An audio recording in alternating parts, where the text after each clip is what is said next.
Welcome back, folks.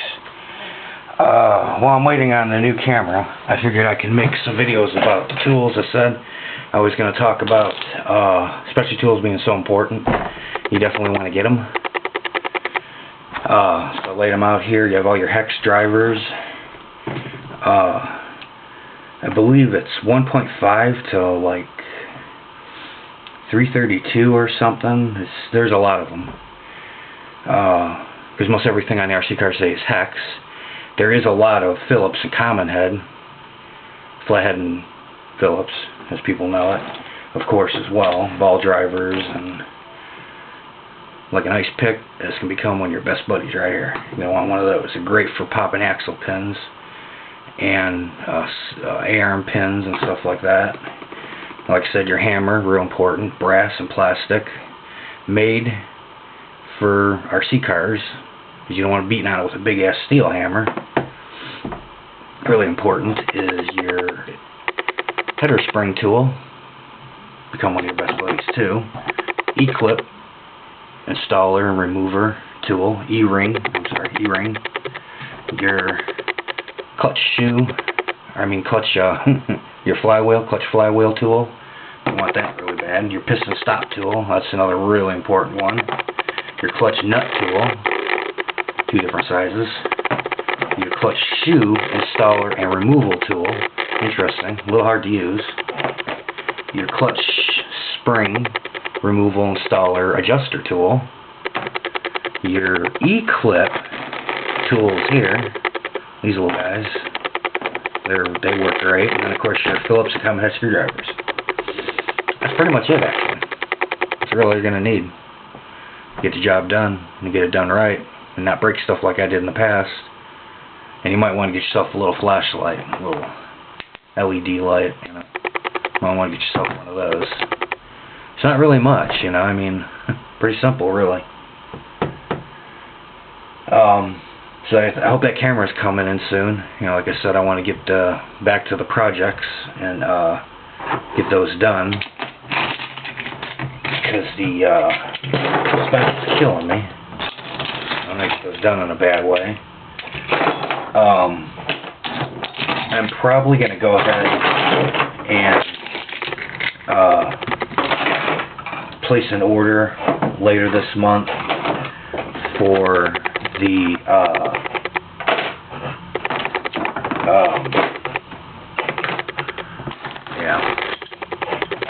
anyways, parts order.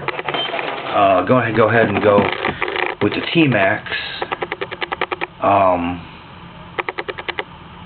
so I can get it done. There's not really much left to do. Some aluminum, some more RPM plastic, the OS21 engine I'm going to put in it, or bigger if I can find one that'll fit. That transmission's the issue. Once you get that, it's kind of in the way. I need to try and figure out, you know, what can I do to fit that bigger engine in it, is really what I need to do. Most likely just possibly move the mount back a little bit, but I mean, I'm right dead at the edge right here, so that really wouldn't be possible.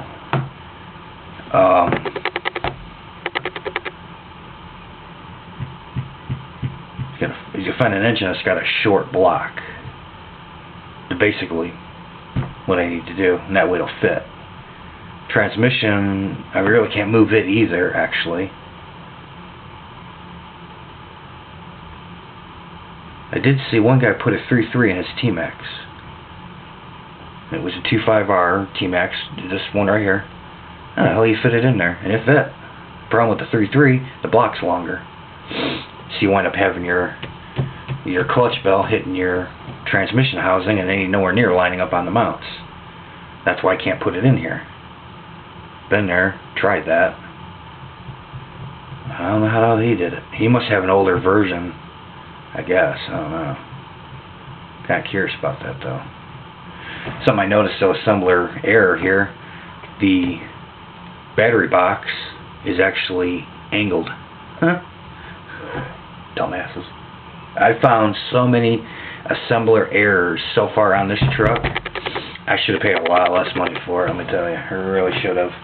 That's why I always say it's best for you to do your visual inspection. Whenever you buy an RC car, you need to go over it big time, front to back. Because see, back in my day, RC cars were kits. You had to build the thing. You know, it wasn't like this. You had a 1,000-piece kit. And I mean, you had to build the engine. You had to build the transmission, the differentials. Nothing was done. Today, kits, diffs are done, transits are done, and engines done. In my day, they weren't. So, you guys got it easy today, let me tell you. And I also got to figure out how to get these back hubs from doing that. Because the turnbuckle is too short. Because these are a little shorter than the factory ones that came off are a little longer. So what I did is I ordered some RPM long shank rod ends. I think that's definitely going to fix the issue. I did wind up, you know, screwing them out all the way, barely having a couple of threads holding them on, and they fit, but 2 threads is definitely going to come off, and then you got this crap going on, and that'll be a disaster. So there's a lot to still learn about this. The bulkheads, I got them coming in, shock towers, skid plates, the OS21 engine, some random aluminum, like servo guards from Integi and Duratrax, and bumpers and body mounts, 6.9 Charger body, Kyosho Mad Force Cruiser tires and wheels. I mean, it's going to look totally badass. It really is. It's just a matter of getting it done, and that's going to take some time to get it there. Man, this wiring's a mess. I'm going to redo all the wiring. Mainly, it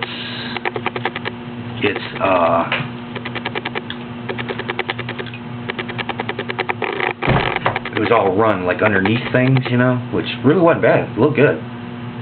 Oh, servo mounts are going to be aluminum too. That's what it was. I got aluminum shocks already on it. To see how they work, I'll get them taken off soon so I can get the shock tower off, get the bumper taken back off, get the skids back off. Oh, and the aluminum braces for underneath. These big suckers here. The skids. I mean, there ain't going to be too much on here that's OEM. The axles eventually, or the telescoping, whatever thingies, them thingies, eventually they're going to be steel ones to upgrade. So they have really much left Traxxas on it when I get done with it. Trans housing, the boxes, that's about it.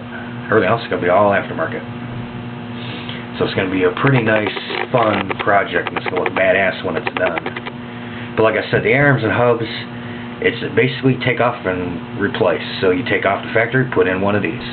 Really didn't need to do a video on that, but I will on the Stampede. Rustler's already done. Looks really good too, and I was going to actually show it, how it looks with the RPM on it, and those shock guards that I saw. I'm really glad I went with that investment now, because it looks really nice. You got the nice blue RPM plastic and the shock guards.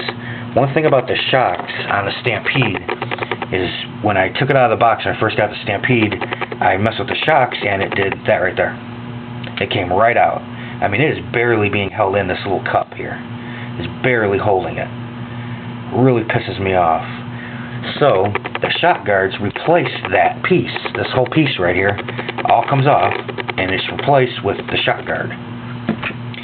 And the shock guard's connected to it, so it's all one piece. And it stiffens the shocks. Not too much, but just enough. It's really nice. I mean, I'm really glad I made the investment on those shock guards. It's something you definitely want to do when you get a chance to order those up. Tower Hobbies, they're, I think, $9.99, I believe. And they're worth every penny, let me tell you. Well worth it. The other thing I wanted to talk about was the Mad Force Cruiser Kyosho. I'm going to be putting an LRP 32 in it, taking the Offna 32 out of it that I have in it right now, actually putting that back in the Offna. The X8T is what it came out of. As I'm going to go ahead and sell the X8T. Somebody found it on my one of my ads, and he wants to convert it to electric because he's got one they converted to electric. His nitro. And I was like, well, sure. I mean, do what you want with it. I don't care as long as you pay me. Well, he sent me a bogus address and a bogus everything, and I pissed on that. So I'm going to give it to my cousin, because I don't need it. I'm not going to use it at all, so I'm just going to give it to him. It'll be his first RC car. So I'll get the Kyosho up here, get the tires and wheels put on this. They're going to look so awesome on it. As soon as I get the body in, I get it painted right away. The Rustler body, I've got one aftermarket for it. I got to get it painted up. Basically, that's pretty much all I'm going to do is just upgrade everything right now. I thought about buying, there's a new Kyosho out, a 2.0, which has got really awesome tires and wheels and an old Ford truck body on it. I think I'm going to go ahead and wait, actually. Go ahead and just upgrade everything right now. I'm running out of space for RC cars, and I got my boat and my plane. I want to get those on video too eventually. Got to get those done. The boat needs an engine, the plane needs an engine, and I'll have those ready. But I won't fly the plane yet until I put simulator time in. Something I really suggest you guys do, because once you wreck the plane, it's total, it's done, it's buy a new one. Sucks, let me tell you. I've seen people, you know, crash these $50,000, you know, giant scale planes, all because they didn't do a simulator run and learn how to actually fly the damn thing. You know, so you actually do need to learn how to fly it, because it does have extremely sensitive reactions. I bought an electric decent one. That son of a bitch was so touchy. Oh my God, I swear to God, it was made by a female. It had mood swings, let me tell you. So you definitely want to learn how to fly first. And mine's going to be a Corsair, F4U Corsair, Warbird. Shit, speech impediment day. It's going to be probably 8-foot wingspan, 6-foot fuselage, so it'll be a giant scale. Most likely air retracts, definitely. Definitely going to be a 4-cylinder engine in it, which they make. It's across seas though, in Austria, not Australia, Austria. Column, however you want to say it, engines.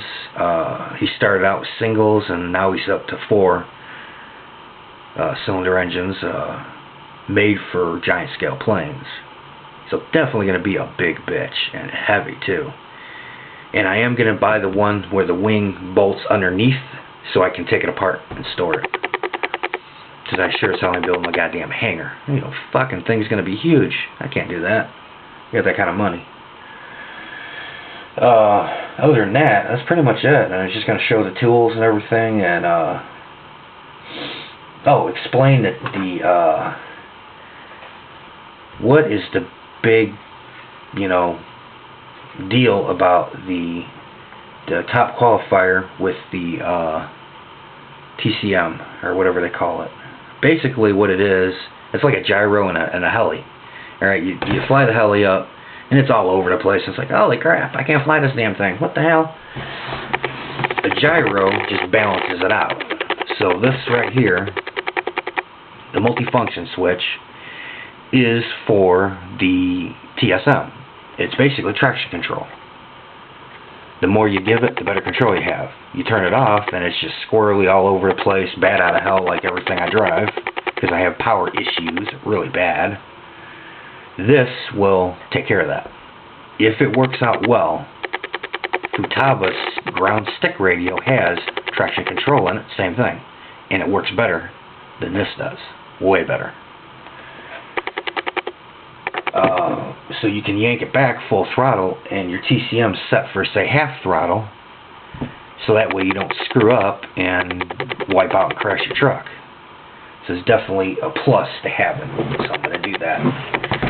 So, like I said, on the T-Max, bulkheads, skids, shock towers, body mounts, shocks, bumpers already done, or bumpers, shocks already done. 21 engine, the guards, aluminum Tegi and Durtrax guards for the servos, including the one underneath. The braces underneath, the servo mounts. That's about all you can do, pretty much, besides the aluminum diff housing, which basically just take the diff apart, slap it all into aluminum, put it back in. That's easy, piece of cake. That's like something you probably want to do, actually. Every year, take your diff apart, take it apart, clean it all up, re-grease it, put it back together. It's a good tip. And your wheel bearings. Replace those. And I dropped one somewhere. I can't find that son of a bitch now. But I probably got one or two, or more, actually. Because I know I have the, I can't believe they did this to me when I bought this damn upgrade for this truck, the extended version, A-arms. Oversized bearings. Yeah, no shit. Holy crap, dude. They're huge. Oversized is an understatement, man. These things are giant. I mean, look at that goddamn thing, man. It's so big I could damn near put it in my pinky. That's an oversized bearing. Holy crap. You know, actually, I don't know if I have a bearing. Actually, I may not have one. Come think about it. Oh, biscuits. Well, that sucks. I think we have to put that on the order.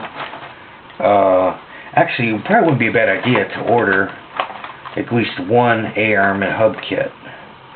RPM, just in case I break one. Which, yeah, right. This is me we're talking about here. I break anything, it's like call Guinness Book of World Records. I probably am the only guy that actually has RC cars that look brand new, even though they're like 5 years old. Like, holy crap, man, do you ever drive this thing? I said, yeah, I drive it all the time. Look at it. Oh, it's dirty. Yeah, duh. It's just, I don't beat on my stuff, you know. I don't beat the piss out of everything I own. You know, everybody thinks that's what they're designed for. Oh, man, take it out and bash it. No. Just take it out and drive it and have fun doing that. Don't beat the piss out of it. That's not what it's designed for.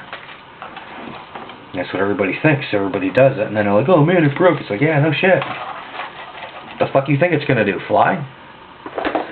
I may not have a bearing, actually. Damn it. I may not have one.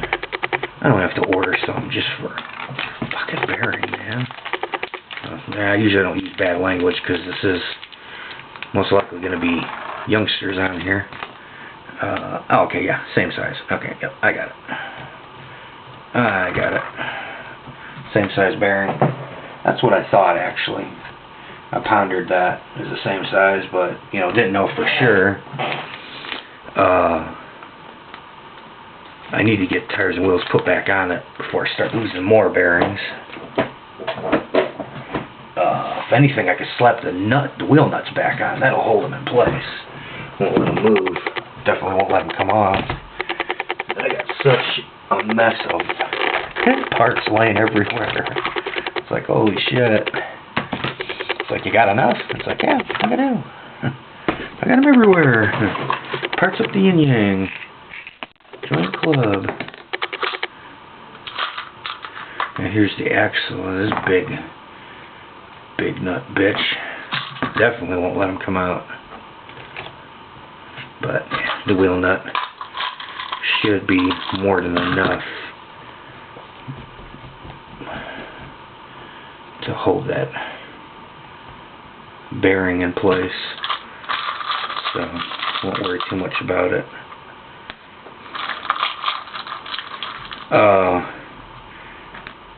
It's like I was saying too, you know, you want to definitely